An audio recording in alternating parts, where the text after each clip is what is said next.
Hello, welcome. This is Storyboards by Stuff Pop, where story becomes art and art becomes story. I'm Josh, and this is my video about the Horizon Line.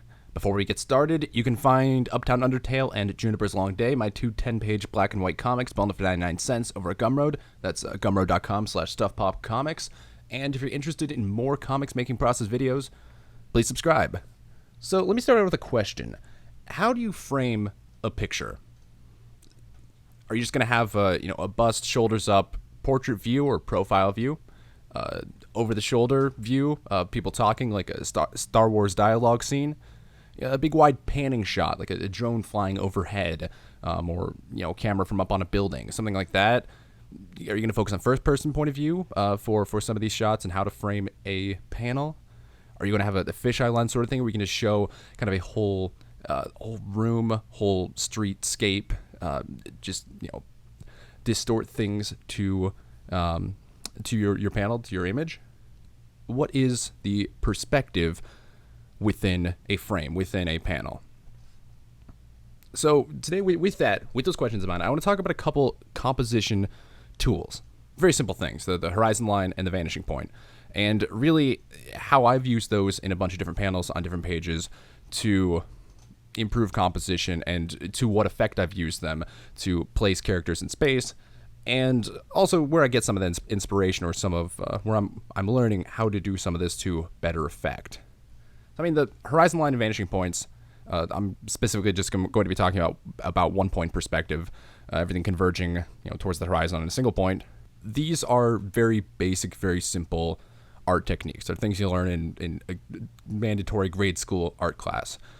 But how do you actually use them when you come to drawing a panel, drawing a page? So, I mean, a horizon line, it's very good for creating a foreground and a background. You can have a house on the horizon line, and you can have a person standing in the foreground, their feet even off panel, being cut off down below. See, pretty simple there, right? Vanishing point. Pretty similarly, you can place things along the path there, and it pretty much just gives you a guide of where to put everyone and everything in space to where it makes sense to the reader's eyes, and it's just grid marks or distorted grid to keep things organized. But some of these things I'm talking about are very dependent on, like I said, foreground and backgrounds. I don't draw a lot with backgrounds. I try to simplify some of the drawing. Part of it's what I want to draw, part of it's my strength of drawing, which, based on what I've wanted to draw and wanted to practice. And with that, there needs to be some shorthand to communicate space here. Like, I can't, if I'm not drawing all the buildings, all the pieces of furniture, all of the pattern on the carpet, there's not necessarily going to be as many indicators for the 3D space of a scene. So with that, I can utilize pretty simple tools and have shorthand, have a very simplified version of how the three-dimensional space actually comes together. So I'm going to walk through some pages and talk about what I've done to these pages, or really to what effect that these tools are used. So let's start out here with Juniper's Long Day, page 5. Here in the top panel, you see on the left side, there is Mackenzie lying down, her feet hanging over the edge of the canal. And on the far right, there is the ghost girl. And there are a couple things going on here. Horizon line gives you depth and positioning. You see that they're kind of on the same plane there, but that these characters are spaced far apart from each other. So the horizon line gives you that continuity, that they're on the same plane there. And it helps too with that because the panel's cut diagonally to give more space to the panel below. So you don't see exactly where the ghost girl's feet land, but it's easy to keep track of where everything is because of the horizon line. Now let's go over to Uptown Undertale, page 9 here. And you see in the top panel, it's there's Pepita sitting on the couch, and you see Tali talking with the parents in the background. And with that, it's a very simple foreground-background composition. Two different actions going on, two different activities. Pepita holding the baby in the foreground, Tali in the background, talking with the parents, and you see the line for where the floor meets the wall. Yeah, pretty simple application of foreground, background, pretty much just two-dimensional scenes meshed together in this one panel.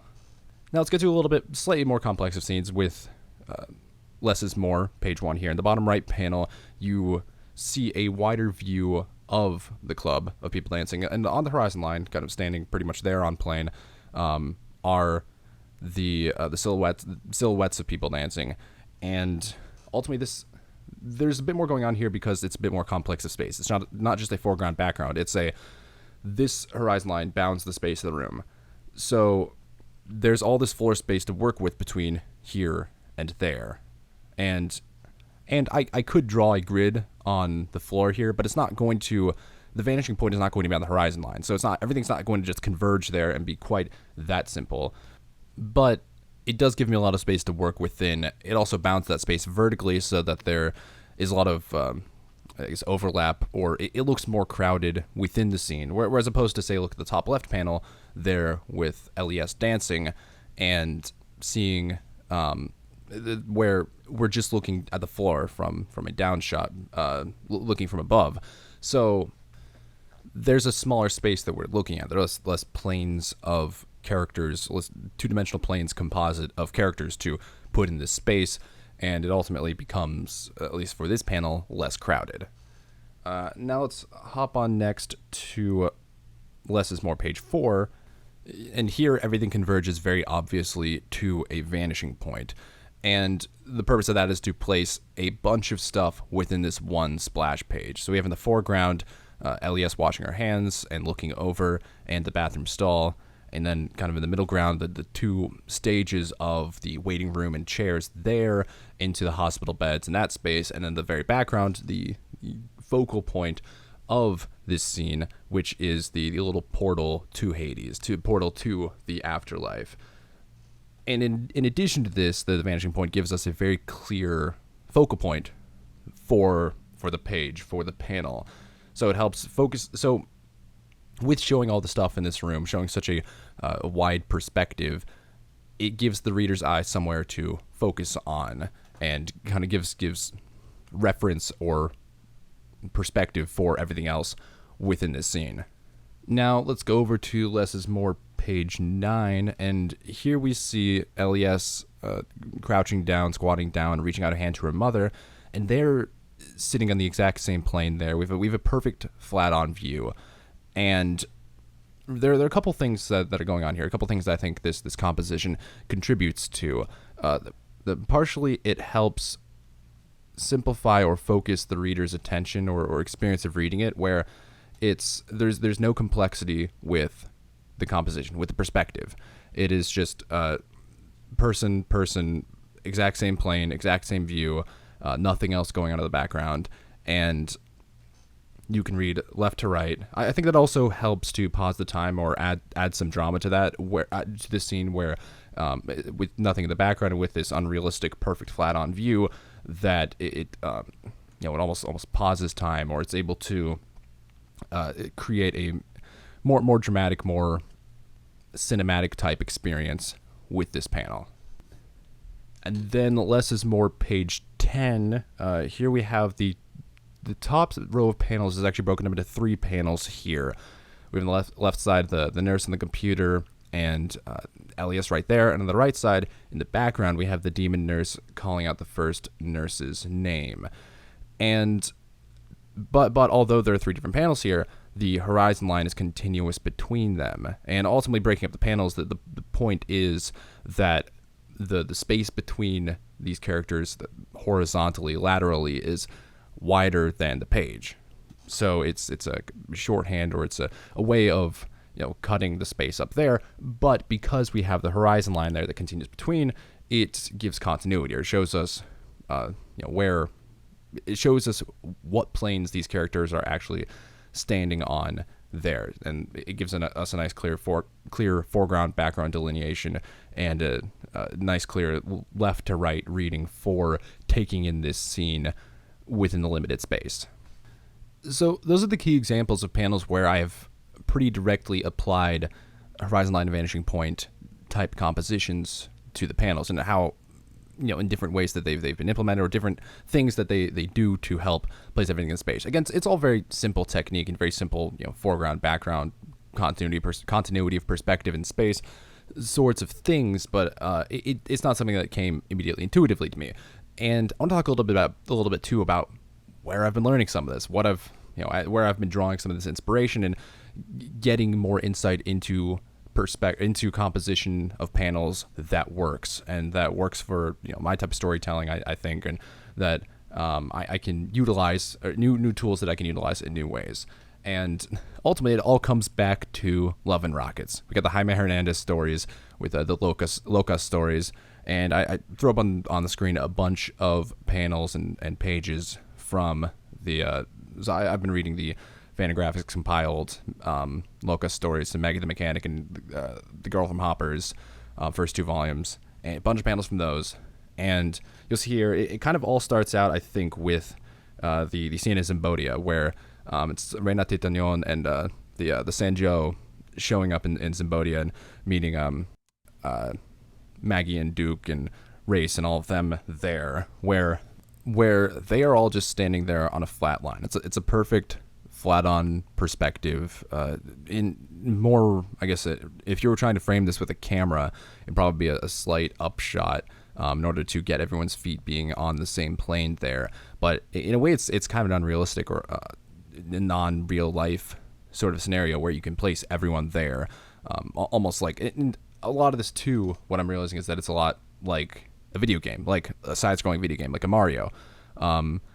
That sort of thing where you have a foreground, background, but Mario's always on the same plane, always jumping, and that's a very, like, of course, you can do a lot more with comics. You can draw whatever you want. It's not the 2D NES limitations, but there's still a lot to be said for those basic tools for framing a shot and for being able to give depth to a scene. And this is one of the first panels from Jaime Hernandez's art that, so far as this type of composition or this type of perspective, really stood out to me. And I have there are a bunch more you'll see on screen that you'll see. It's a very clear foreground, background, or a lot of them are silhouettes as well, where you'll see kind of the ground and the horizon line right there at the bottom of the panel, and the character just still as a silhouette standing on top, walking across, etc. And I think that's just a very clear way of communicating some of these things, a very clear way of giving depth to some of these scenes, and creating the 3D space for the reader's eyes, for the reader to take in. And that's ultimately what I learned, and what I'm learning with composition, getting inspiration from good artists, working through drawing more panels of my own and trying to diversify it and trying to improve what I'm doing in the visual communication going on there, is those exact lessons. That with a couple simple tools like the perspective of a vanishing point, or having a very clear horizon line depicted on a panel, I can give depth to a scene. I can organize characters in a meaningful way between foreground, background, and some mid-ground spaces and everywhere in between. Ultimately too, this is an easy way to do full body shots, as opposed to doing a Todd McFarlane cover art sort of picture where Spider-Man or Spawn's legs are flying up, to squeeze them into this space there. This gives a very easy way to compose a full body shot. And in addition to that, in placing things in space, you see everyone's height there perfectly in line if you give these flat on perspectives. So I think there's a lot more that some of these very, very simple compositions can be used for than a 2D side-scrolling video game, or concept art like you'd see in the D&D 3.5 manual for the races standing there in a lineup. So that's a lot of things I'm learning along the way, and I want to talk about and talk through for specifically a number of these panels, and specifically a number of Love and Rockets panels where I'm getting the inspiration from. What do you think about this approach to composition? I mean, these flat-on shots, there are of course going to be some limitations. Do you think that makes the scene less dynamic, or what are the limitations there? What are the issues that come with composing shots like this? And what are some tricks you use for, like, any artists out there? What are some tricks you use for composition, or that you've seen in comics or the pieces of art for composition? Little simple tools, tricks, basic art techniques that can go a lot further than you might originally realize. And for any scenes I've shown out of my comics, would you have drawn them differently? How would you have composed these shots to show what's going on in a more dynamic, more clearly communicated way than how I might have done it with horizon lines and vanishing points? Yeah, let me know what you think down in the comments below. Thank you for watching. Please like and subscribe. Remember again, Juniper's Long Day and Uptown Undertale over at gumroad.com/stuffpopcomics. More art in process pictures are up on my Instagram. That's instagram.com/stuffpopcomics. And again, a comedy conspiracy podcast. I do that weekly on the side. Releases Sunday mornings at 10 a.m. Eastern time. That's OK Hear Me Out, OKHMO on Apple Podcast, or just over to stuffpop.com/OK. You can find everything down in the description. And that's a wrap. Have a good day.